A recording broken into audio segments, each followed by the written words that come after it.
মাননীয় সদস্য জনাব মোহাম্মদ মাইনুল হোসেন খান, আপনি একটি সম্পূরক প্রশ্ন করুন। ধন্যবাদ মাননীয় স্পিকার। আমি মাননীয় প্রধানমন্ত্রীকে আন্তরিক ধন্যবাদ জানাই আমার প্রশ্নের উত্তর প্রদানের জন্য। মাননীয় প্রধানমন্ত্রীর নেতৃত্বে দেশের যোগাযোগ ব্যবস্থা ব্যাপক পরিবর্তন হয়েছে। বাংলাদেশের রাস্তায় চলাচল করলে মনে হয় যেন বিদেশে আছি। মাননীয় প্রধানমন্ত্রীকে আন্তরিক ধন্যবাদ।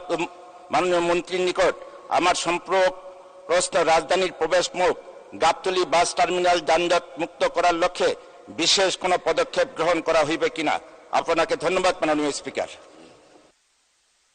ধন্যবাদ মাননীয় সদস্য। মাননীয় প্রধানমন্ত্রী। মাননীয় স্পিকার, এটা শুধু গাবতলী বলে না, আমাদের প্রচেষ্টাই থাকবে সবসময় যে সড়ক মহাসড়কে সবসময় যেন যানজট মুক্ত হয়।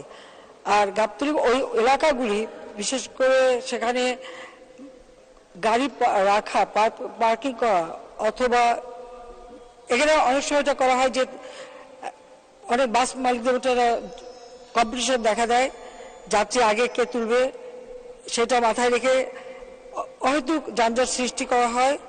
আবার সেই সাথে চাঁদাবাজির ব্যাপারটাও আছে, তো সেগুলি যাতে না হয় সেই ব্যবস্থা নেওয়া হবে। আর তাছাড়া আমরা প্রতিটি জায়গায় পার্কিংয়ের ব্যবস্থা করা, ট্রাক এবং বাস যথেষ্টভাবে যেন নির্দিষ্ট জায়গা তৈরি করা এবং সেখানে পার্কিংয়ের ব্যবস্থা করে যানজট যাতে সড়কে না হয় বা সড়ক যেন দখলে না থাকে সেদিকে বিশেষ ব্যবস্থা নেওয়ার পদক্ষেপ আমরা নিচ্ছি এবং আগামীতে এটা চলমান থাকবে এবং আমরা দেখব কোন কোন এলাকায় এই অসুবিধাগুলি আছে সেটা দেখেই ব্যবস্থা নেওয়া হবে।